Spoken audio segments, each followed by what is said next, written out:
Kita lanjutkan lagi Mario Teguh Golden Ways dengan menjawab polling yang sudah dipilih oleh sahabat super yang hadir di studio atau mungkin juga Anda yang menyaksikan program ini melalui layar TV Anda.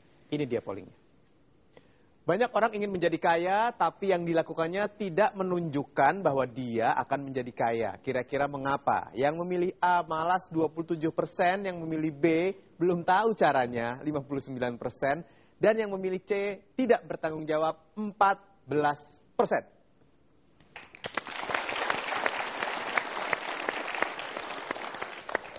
Siapa yang memilih malas tadi? Good. Saya senang sekali, karena yang memilih malas berarti bukan orang malas.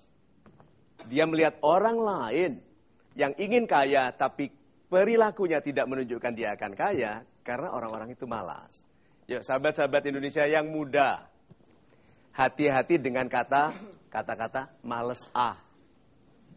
Ayo, berapa banyak di sini kalau males ah? Males ah, males ah, males ah. Coba. Mau ini males makan ayo gini. So kita itu sering bilang males kalau ada kemungkinan berkeringat, kalau ada kemungkinan nggak enak, kalau ada kemungkinan nggak dibayarin, ya toh? Kalau kemungkinannya tidak menjadikan kita gampang. Padahal untuk semua kemudahan hidup yang kita inginkan, kita diharuskan mampu melampaui kesulitan. Ya, karena hukum dalam kehidupan ini kepantasan. Yang pantas yang dapat. Hukumnya, kepantasan mendahului keberhasilan.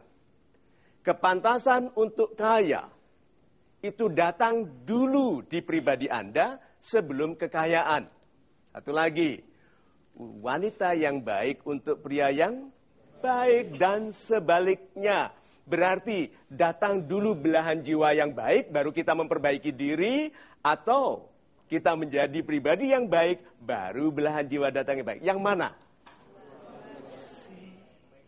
Berarti Tuhan tidak main-main dengan ketetapannya. Tidak mungkin Tuhan menetapkan sesuatu lalu membiarkan orang melanggar tanpa ditunjukkan dampak dari keburukannya. Kan beda orang melakukan kebaikan dan keburukan. Badan harus patuh kepada hati dan pikiran yang baik. Kedua, belum tahu caranya. Banyak sekali. 59%, hampir 60%. Siapa tadi orang-orangnya? Ya, kalau ini saya tidak perlu jelaskan karena itu kesimpulan Anda. Iya toh, Anda tahu bahwa orang-orang itu tidak tahu caranya. Banyak sekali orang dalam keluarganya dikira tidak mencintai, padahal sangat mencintai. Ada toh? Ada suami, berapa banyak suami tidak berani bilang sayang ke istrinya? Banyak sekali. Padahal istrinya kepingin dengar satu kali saja.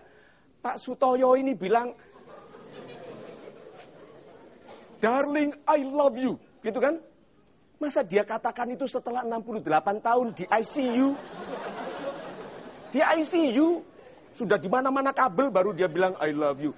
Lah selama ini istrinya menunggu. Lihat, berarti kalau gitu banyak orang tidak tahu caranya mencintai sampai dikira tidak mencintai. Banyak orang berperilaku berpura-pura tidak butuh kekayaan. Sampai diperlakukan seperti tidak butuh kekayaan. Jadi kalau gitu banyak orang ingin menjadi sesuatu dalam hidup tidak tahu caranya. Dan yang ketiga, tidak bertanggung jawab. Pernah lihat suami bangunnya siang. Kalau tidak dibangunkan, tidak bangun. Bangun untuk makan, siap-siap, tidur lagi.